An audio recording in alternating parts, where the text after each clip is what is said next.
Alright people, don't forget to subscribe and hit the bell notification. That way you'll know when I upload the next video and you'll be supporting my channel. Follow me on Twitter. Every time I upload a new video, I'll be tweeting.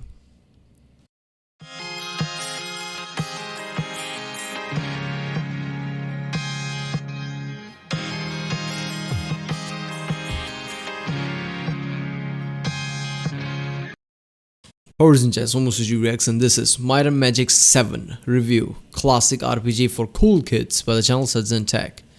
Okay, so this is not Heroes of Might and Magic, so this is different one. I guess Heroes is a spin-off to this one. I don't know, this is from 1999 and it's a 7th part, so yeah, I guess Heroes one is spin-off. Yeah, okay. Today's set reviews a game made in 1999-2017. Yeah, I think he reviewed a few of the game from 1999, 2000 type of thing. So let's watch this one. Remember, if you like my reaction, don't forget to like, subscribe, so I know which type of videos to react to more. Check out the reaction, there's a link in the description. Check out the cards, link cards. Yeah, let's watch it. Hey people, Seth here. Today I'll be reviewing an old RPG classic and a childhood favorite of mine, Might and Magic 7 for Blood and Honor, as follow-up to a poorly edited review of Might and Magic 6 that I made and people somehow liked. Might and Magic 7 may honestly be, in my opinion, the best game in the series, due to streamlining many of the problems of a previous title while refining character progression, and most importantly, adding replayability. So with that said, let's talk about the insane plot. Continuing on from Might and Magic 6, the Kriegans, space-traveling devil aliens that breed like crazy and produce too many children to be sustainable, have been repelled from the land of Enroth, because some deadbeat adventurers beat their ship's nuclear reactor to a pulp. Meanwhile, on another continent separated by sea, Erathia is receiving its own fair share of demonic infestation. To top it off, other aliens crash land their ship into the local ocean. After a disagreement over gender identity, they part ways and disappear. This is all told by an FMV sequence at the start of the game, which ends with you being blinded by Karl Marx's bullshit. Your party has no clue about any of this because they're deadbeat adventurers who start off the game on a treasure hunt organized by Lord Markham, a useless bureaucrat who wants to pawn off the land of Harmondale to a group of unwitting idiots. And what better place to do it than on Emerald Island, a world-famous resort rated 1 stars for health and safety, 5 years running. If you ignore the swarms of man-eating dragonflies and the resident red dragon living in a cave literally 50 meters from town, it's actually a rather nice place.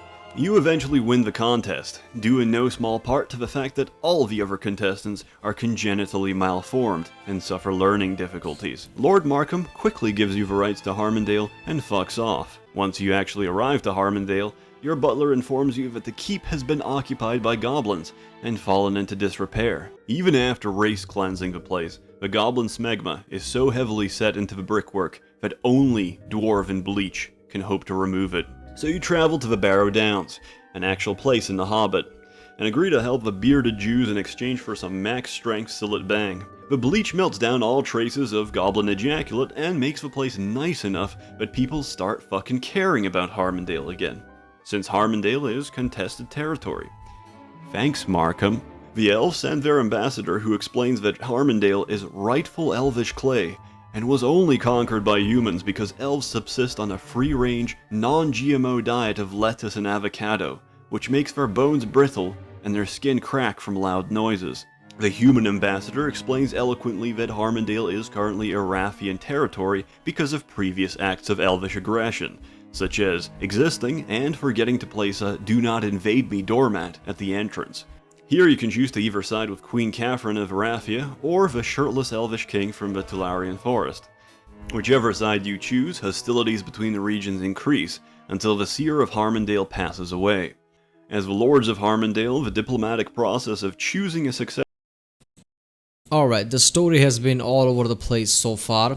What about the aliens that, crash landed? I guess, what happened to that story? Because right now we're talking about the Harmondale, this place where basically we arrive with certain people, and then just, we basically, are better than everybody else, so we got the claim to it, right? So now we are the lord or something, and there are other territories are basically, trying to negotiate with us something, like whether it's elves or some queen.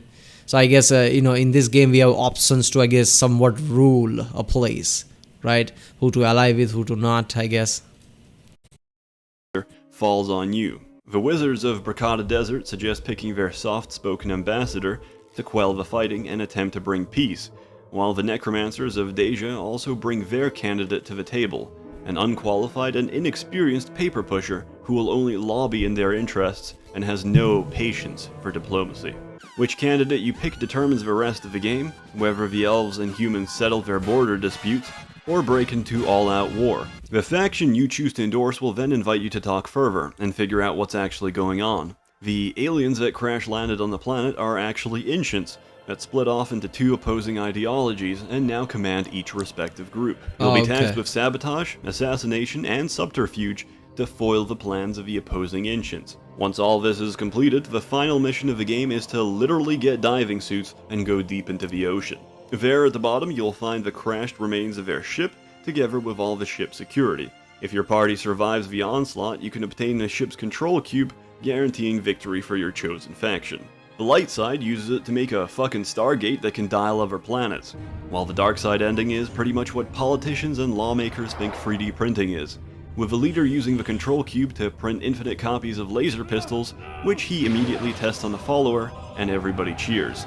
Might and Magic 7 plays similarly to the previous title, with an extended set of possible races to pick, such as goblins, dwarves, elves, and humans, and new classes, including rangers, which are jack-of-all-trade archers, monks, who are second to knights in fighting ability but use their fists, and thieves, which have exclusive access to the stealing skill that's good for being permanently barred from stores across the game.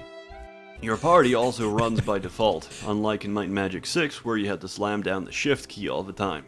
The biggest changeover from 6 is that all characters now have skill restrictions according to their class promotion. What I mean by this is that in the game, each class has 3 possible promotions. So, for a sorcerer, that would be to wizard, and from wizard either an archmage, if you chose the light path, or a lich, if you chose the dark path. You need to progress through the game, perform difficult promotion quests, and pledge allegiance to a faction, before unlocking the true potential of your class strengths. For a sorcerer, this would mean that they could reach expertise in all elemental schools of magic, but will only be able to reach mastery and learn master-level elemental spells after their first promotion to wizard, something very critical for game-changing spells like Town Portal and Flight, which could previously be picked up and used from level 1 in Might and Magic 6, so long as you knew the respective magic type. In general, Grand Mastery of a skill requires you to finish your final promotion quest. Most classes can learn most of the skills available, but may be locked out from mastery or even expertise. So basically that's some kind of complex skill tree, right? Not just simply put a skill point here and there and just become a master. You have to do quests and things. I like that.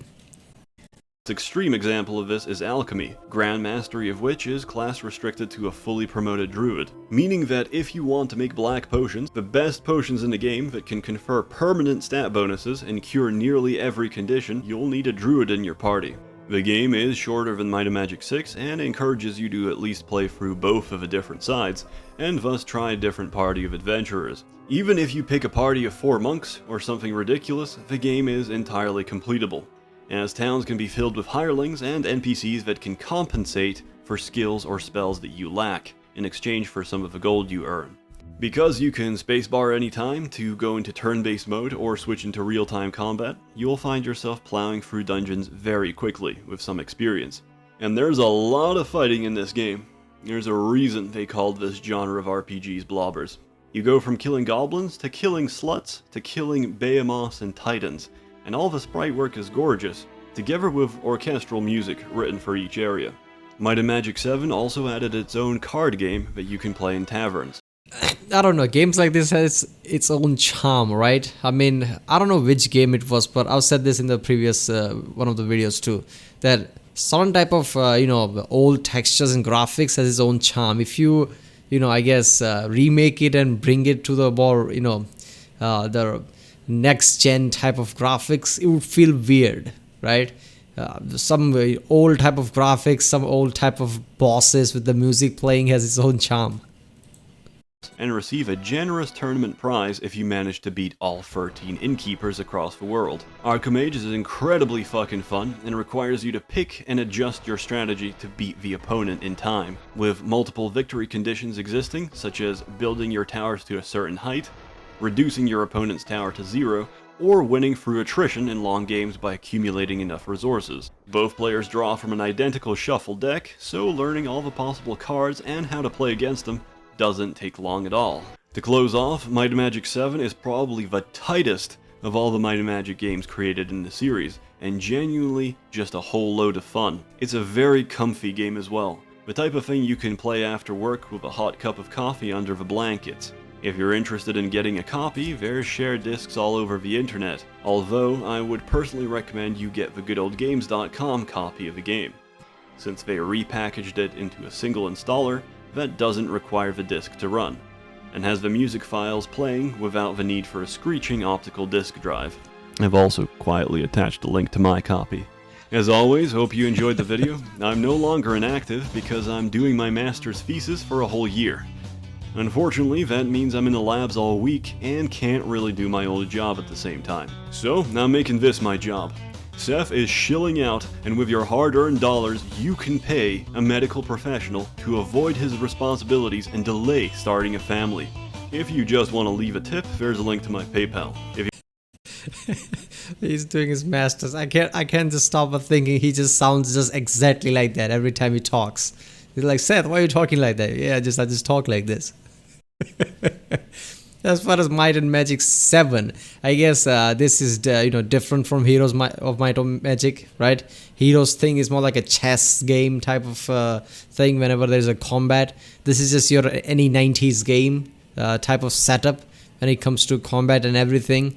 And the story, story I guess is continuing story, so that's why it felt kind of confusing with the aliens and everything. But basically you just go to a town with somebody, just you become lord of the town, and then just you get sucked into all the political things, right? You have to make decisions here and there, you have to do mission between certain factions here and there you go.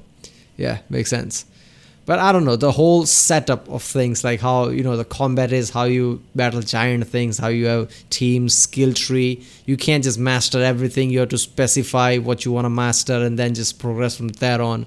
This is all complex. I like it. This game is from 1999. Damn. Alright, people. If you liked my reaction, don't forget to like and subscribe. So I know which type of videos to react to more. Check out the reaction. There's a link in the description. Check out the cards. Comment if you want to react to any specific video from any channel. And yeah, I'll see you next time.